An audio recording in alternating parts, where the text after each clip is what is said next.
Let's take a look at the 6'4" guard headed to The Ohio State University, Roddy Gayle Jr. This past season, he shot 36% from three on 3.3 attempts per game. According to Instat, you see here he's able to catch on the weak side, knock that down. Definitely something this kid can do is shoot the basketball, but what's really intriguing is what he's able to do off the bounce. So you see here in kind of an isolation, able to walk right into one, rise up, hit that over the defender. And then I do think he's a guy that's going to be able to knock down shots with movement. Maybe not something I saw this past season in the film, but I really like how he's able to catch, and you saw immediately him flip his hips and get his feet set ready to get that shot off, even though he missed it. And then he also was able to knock down shots in the mid-range. We'll talk a lot about him as a pick and roll handler, his second most used play type. So you see him get to his spot here, able to rise up and knock it down. Saw a few different of those in the mid-range. Wasn't necessarily something he did a lot, but it definitely was something that he showcased he had the ability to do.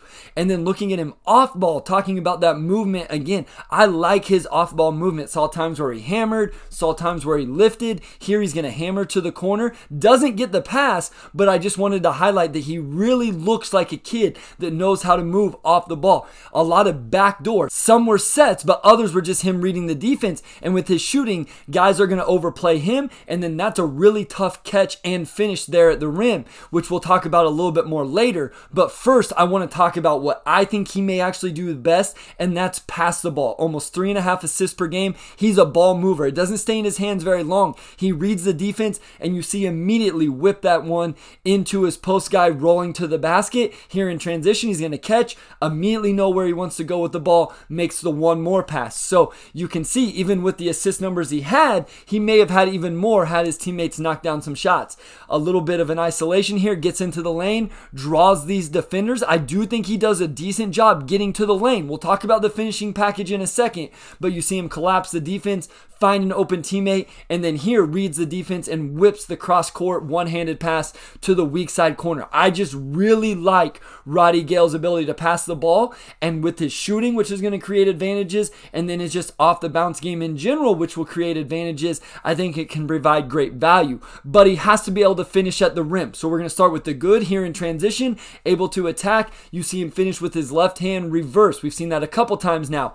I think he's a guy that really is going to have to take advantage of his shooting and attack catch and drive situations. He was 39% around the rim overall, but he was 50% in catch and drive and as a pick and roll handler. So here you see him just rip through, attack, and finish over the contest there at the basket. Again, in ball screen, in and out, able to get there. And then with the extension and the little scoop finish, actually with the offhand, with a really nice one here. In transition, goes to the floater, able to put that high off the glass. So you see he has the ability to do it, but like I said, he does have some area for improvement, as in all the games tracked by Instat, those 11 games, he finished at just 39% around the rim, as you see him get to the rim there in the ball screen, but isn't able to finish. But the biggest area for improvement with Roddy Gayle is the turnovers. 3.6 turnovers per game, and most of them were not passing mistakes, but it was actually with the handle and just being loose. So here he gets blitzed in the ball screen, doesn't turn it over, but you see he's loose with it. Here he's going to try to split whenever they come up, hard hedge or blitz it,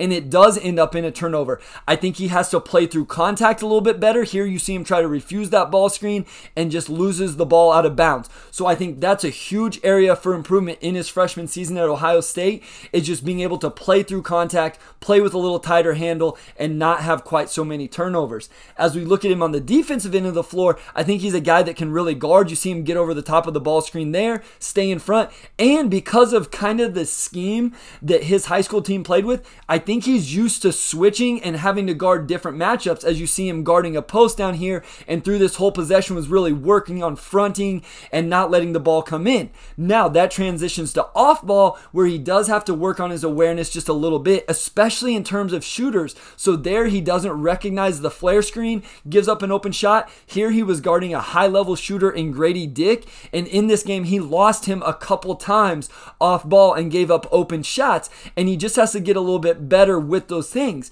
But with that said, I do think he made good rotations at times. So here you're going to see a ball screen on the strong side, and he's going to rotate here from the weak side, actually get in, be disruptive, almost force a turnover. He did average averaged 1.1 steals per game, and had multiple scenarios where he made those rotations for box out as well and kept offensive players from getting on the offensive boards.